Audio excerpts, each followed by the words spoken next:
our driver, and then wave bye to everybody on the low line. Say bye, everyone. We'll see you guys. Well, actually, we won't see them because they're going to be on another tour behind us.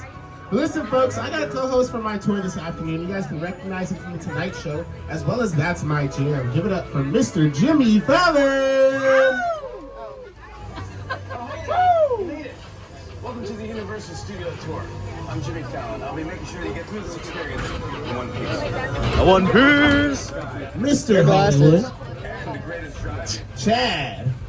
You're the best. I love it. Even though Mr. Hollywood. owes me $5. Whoa, hold on, Jimmy. $5. I'm excited to get on the tour, but first, a few safety rules. Dang, Jimmy, $5. I don't know if I can do that. That's a little biggie bag at Wendy's. I'm gonna need to keep that. Plus, eggs are getting a little expensive right now, player. But I can't go over these safety rules for all our wonderful guests here on the tour. If you need guest assistance, have a medical emergency, or if you drop something of value off the side of the tram, any sound or video issues, reach up and grab the red emergency cord that runs along the center of the ceiling of the tram. I'll be back to assist you as soon as it's safe to do so. Otherwise, during the entire tour, please remain seated. Keep your arms, legs, and items inside the vehicle at all times. The studio tour is private property, so if at any time during the tour you drop your phone or just can't wait to use the restroom, just pull the cord and remain seated, and no smoking of any kind during the tour. Now be prepared, our tour today is going to feature loud noises, sun, tram movements, fire effects, and many water effects, and have those cameras up for great photo opportunities, but keep an eye on them so they don't get wet. And finally, for your safety and those around you, do not use selfie sticks while you are on board. We just left the theme park behind it. We are heading into one of the busiest and largest movie studios here in Los Angeles. Welcome to Universal Studios. Now get those phones out and get a picture of Super Nintendo World, because doesn't Bowser's Castle look awesome up here? Real quick, can we get a big shout out and round of applause for Super Nintendo World? Everybody down there is working hard. Mario, Luigi, and the gang are excited to see you guys. So if you guys haven't had a chance to go down there, make sure you guys go say hi to them, all right? Now we are heading into our studio, and in case you guys did not know, Universal Studios is located in what we call Universal City. Now, Carl Lindley had a lot of power back here back in the day, and so he said, I'm going to make a movie studio in its very own city here in Los Angeles. And so because of that, we have to have our very own fire station, which we have right here on the lot. Universal Fire Station 51, which the firefighter doors are open. So it looks like those firefighters are inside. Give them a cheer, give them a shout, give them a wave. I'm sure they can hear us. How's it going, boys? Hope you guys are having a great Sunday. All right, it's keeping us nice and safe here on the lot. Now, I like the fact that it's located next to the poster for Backdrop, because come on now, that's just perfect placement, whoever had to do that. But making our way down the timeline here, you guys can notice some more classics like The Nutty Professor with Eddie Murphy, The Mummy with, excuse me now, Academy Award winner Brendan Fraser. Real quick, can we give Brendan Fraser a big Courthouse Square? Or many of you are likely to recognize it as Hill Valley, California from Back to the Future.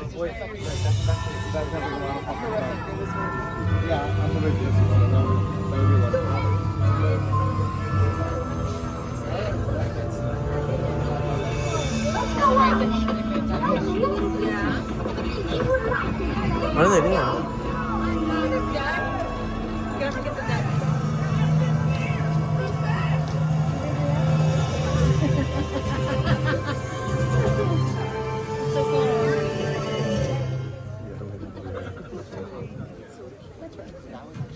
So Courthouse Square has appeared countless times as other locations throughout the years.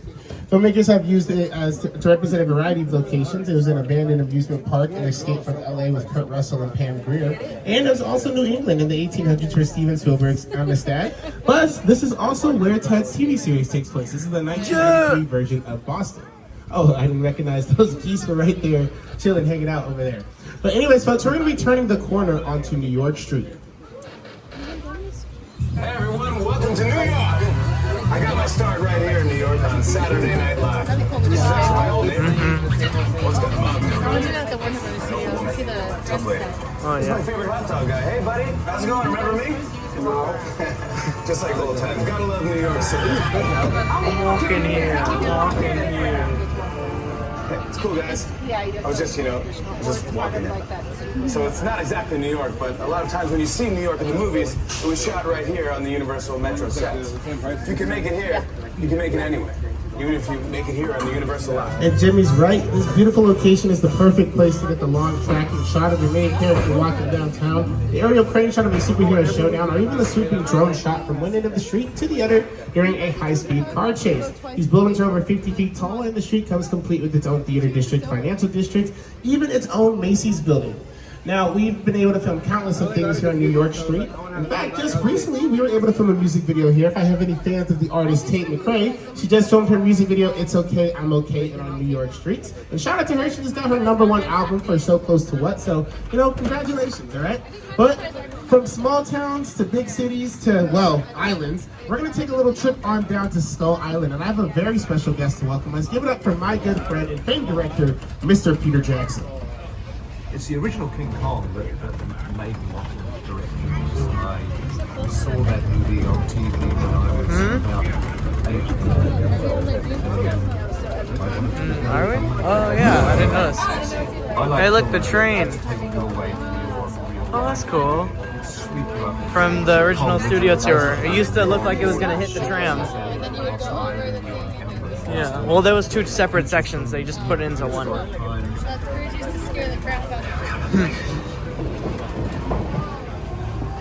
Oh shoot, guys. Now, ladies and gentlemen, Skull Island houses one of the world's biggest... Hey, Chad, I don't think these dinosaurs are friendly. I think we should get out of here. Hold on, folks, hang on!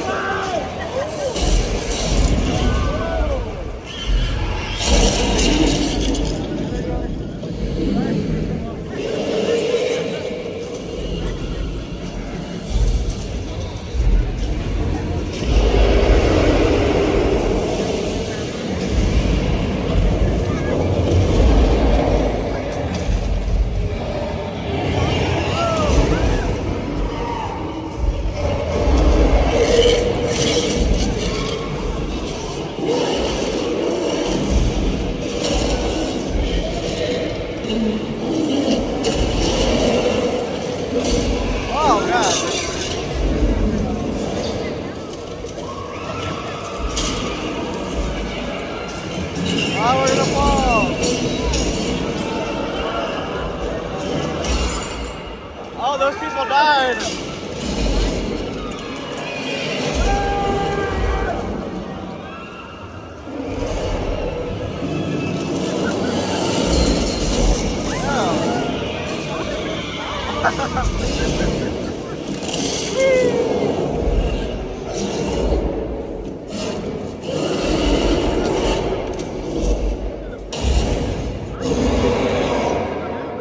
Thanks, Poppy. 80s here. My San Francisco Bay Area natives can kind of recognize and kind of get an idea where we're at. And I'll tell you a reason why we're not allowed to call it the exact place of where we're at. But welcome to the Universal Metro Station. This is a hot set. That simply means everything's ready to go. All the director needs to do is come in and yell action, and all the beautiful stuff starts to happen. I'm not sure what that was about. Y'all know how California is. We have earthquakes all the time here.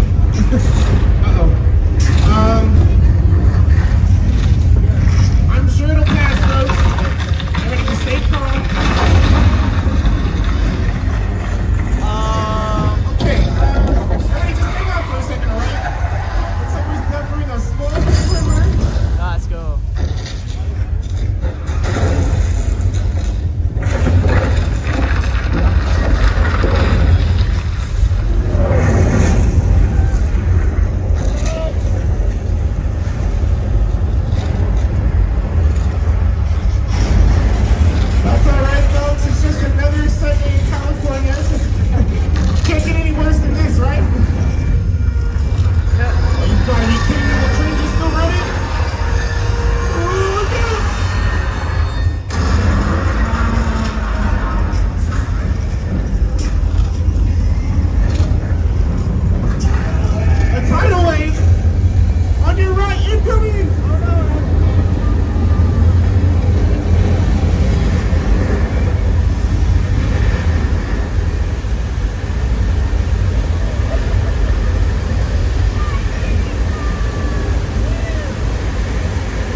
Everybody good? Everybody all right? Hey, can I get a woo? Woo! Can I get one more woo? Woo! Hey, give yourselves a round of applause. You all just survived Earthquake, the big one, originally opening in 1981. This attraction has literally stood the test of time. Now, of course, for you guys who don't know, this was the original film takes place in San Francisco, but the BART station, or Bay Area Rapid Transit, basically said, we don't want you guys to call it the San Francisco BART station in your film or on the studio tour. because in case you guys didn't know, the BART station was actually perfectly fine during the big earthquake of San Francisco. So they basically said, yeah, can you like not use our BART station or our train station as the place, because we, didn't really get affected by the earthquake. So for my San Francisco Bay Area natives and for my non-San Francisco Bay Area natives, there's a little fun fact for you all. But obviously that attraction has us a little bit shaken up. So why don't we go take a little vacation over at Amity Island here? My buddy George is throwing a party right now, and I'm actually kind of concerned because he told me everything was popping off here, but I don't see a DJ, I don't see no food, not a Capri Sun in sight. He did say there was some sort of shark attack happening, but he said he had everything under control. No need to fret, George's boat is right there, so maybe he's just taking care of this last shark.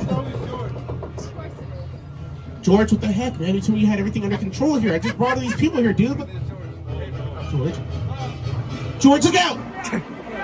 George, just stop moving, all right? We'll get somebody to help you. Just don't move.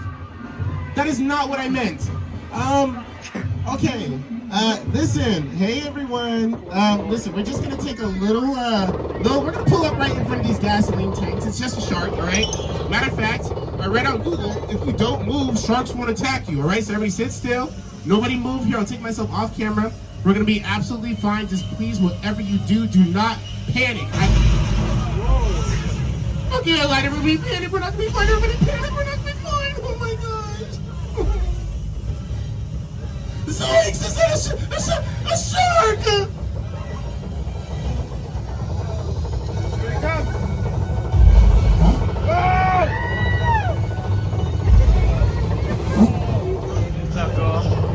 Now, ladies and gentlemen, that needs no introduction. Let me hear you all say bye to Bruce the Mechanical Shark, or AKA Jaws. Let me hear you all say bye to Bruce. Everybody say bye, Bruce. Bye, Bruce. Now, Bruce actually gets his name Bruce because Steven Spielberg got a lawyer for the film Jaws because, well, the original Mechanical Shark kind of gave him a lot of trouble.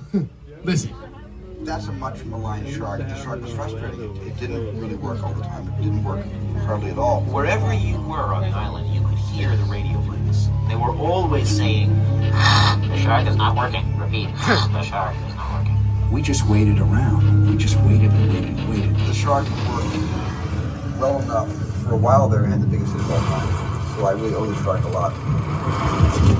Yes, I mean, if y'all thought Drake and Kendrick had the biggest beef of all time, no, it's between Steven Spielberg and Mechanical Shark. But no need to fret, because it ended up becoming a box office success. And unlike our rap legends, all right, they actually ended up making some movie magic. And Jaws ended up becoming one of the, if not arguably, one of the scariest horror films of all time.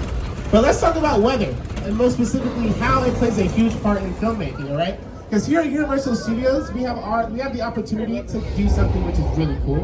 That is create our very own rainstorm that not even the likes of Storm from X-Men herself can recreate. Watch this, folks. Wow. So you guys are wondering, well, how are we able to film stuff with all this water and everything hitting everything? So we have what is called boom mics, and those are specifically used to pick up every single little bit of dialogue. We've got to know what our characters are saying, right?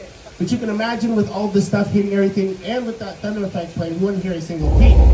So that thunder effect you just heard would be added in post-production in what is called a sound effect.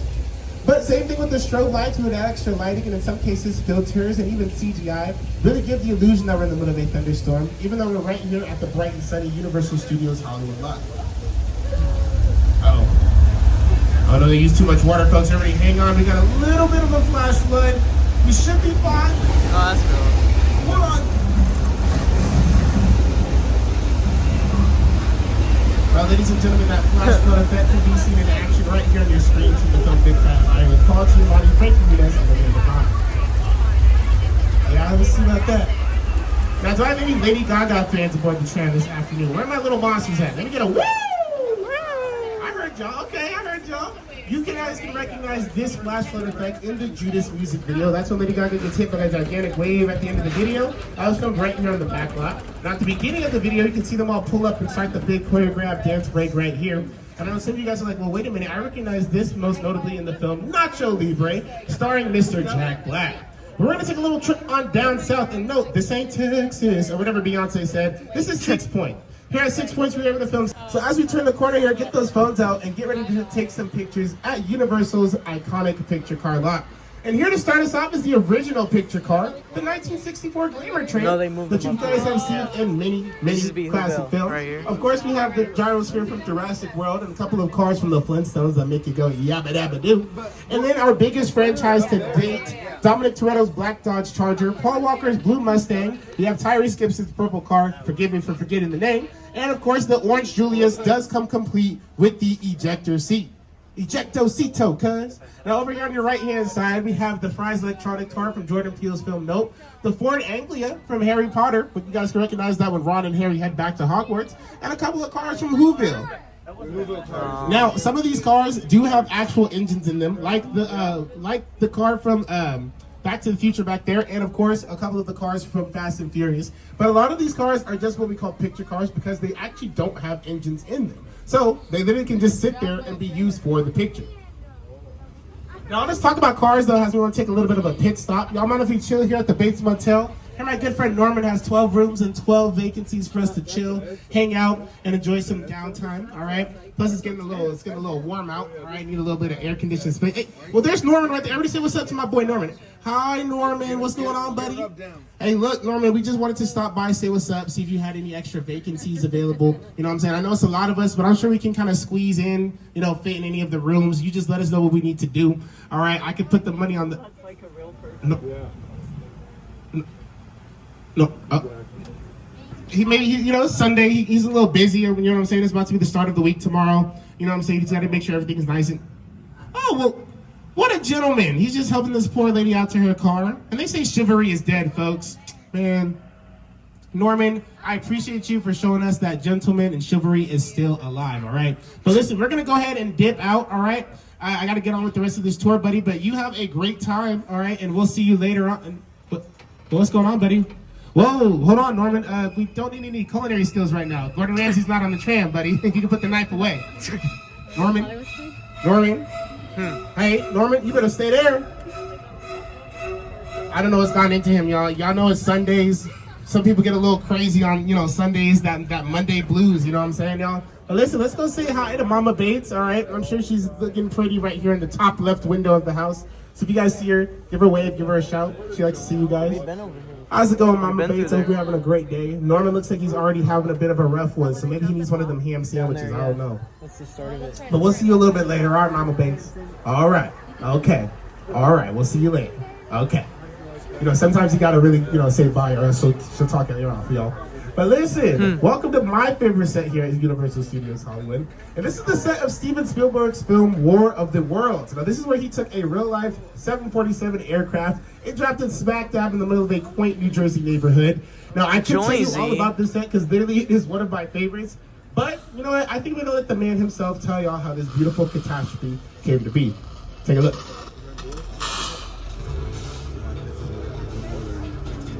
The airplane crash site is perfect example of a set. 2025 be like. And so together, we sit down, we talk about War of the World. I thought, what if the 747 goes right in the neighborhood? Because it's just something you don't see. Now, speaking of something that you don't see, or in this case, something that we all didn't know, is that this is the actor's real-life reaction to seeing the set for the first time. So Mr. Spielberg basically kind of pulled a surprise gotcha on the actors and basically did not want any of them to see the set before it was done. So what you are seeing and gauging are their real-life reactions to seeing something like this happen. Now, I don't really know about Robbie's reaction, though. Let's take a look. Close your eyes, okay? Now I'm closed.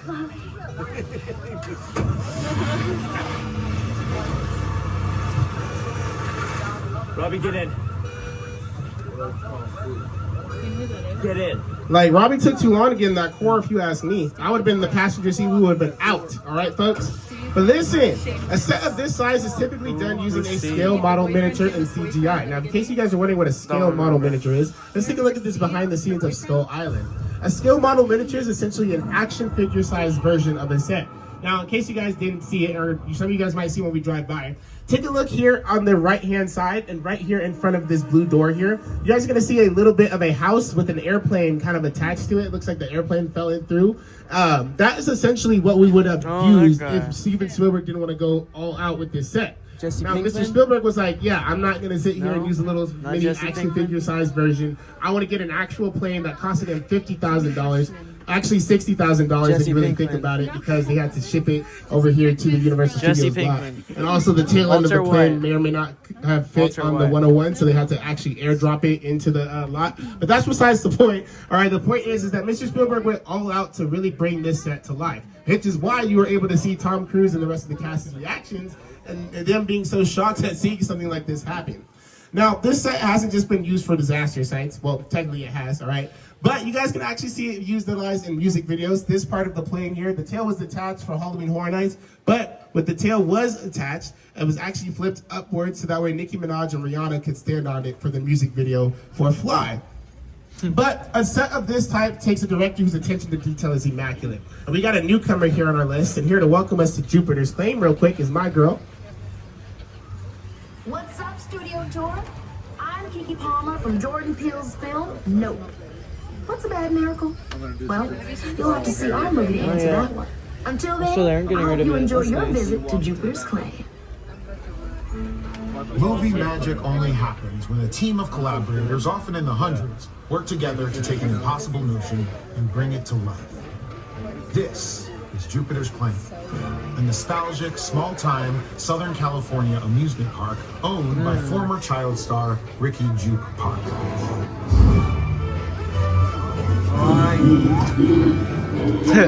Look into the winking well and have your picture taken just like the kids in that old 90s movie Kid Sharing. That's what this whole place is loosely based on. Remember that one? No? Live. A little further down, you can see the brand new Star Lasso experience. Built to showcase an unbelievable live show. There's nothing so live. Anyway, behind this Hollywood fantasy, Rush Lights International.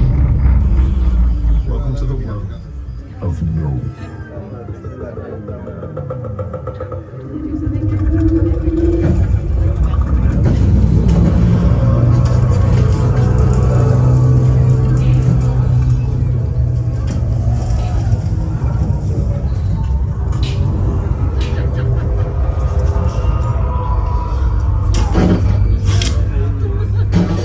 Man, that sounds terrifying, folks. Jordan Peele wanted the sound design to play a huge part for his film. Because it proves what you don't see is just as scary as what you do see on screen.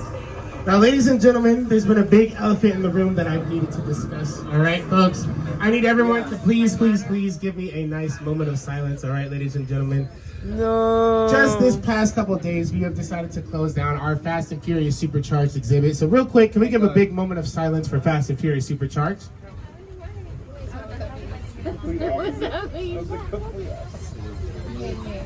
Now, don't fret, folks. I bet you guys are wondering, where are we supposed to get our supercharged Fast and Furious fix? Folks, go ahead and check those seats out next to you guys. Make sure you guys have those phones, keys, wallets, cell phones, backpacks, Can't see jackets, nothing. backpacks, souvenir wands, souvenir robes, souvenir popcorn buckets, souvenir drink containers. Universal Studios Hollywood Tour is not responsible for any Homer Simpsons that chase you home because you forgot your Lard Lad donut and or your Duff beer. Also, I'm not a Marvel film, all right? When the tram pulls up, y'all gotta get off. I'm out of post-credit scenes for you all, okay? I'm so sorry. But that's it. Thank you guys for joining us down here at the studio tour. As always, we enjoy having you guys here, all right? So please don't be afraid to come back again. Go ahead and check out Waterworld. Make sure you guys get a nice little show over there. Do not sit in the water zone if you don't want to get wet. Trust me, all right? Because they will soak you on purpose just because you sat there, okay, folks? Yeah. But other than that, folks, thank you guys for joining me. Now I need everybody named Jack and everybody not named Jack to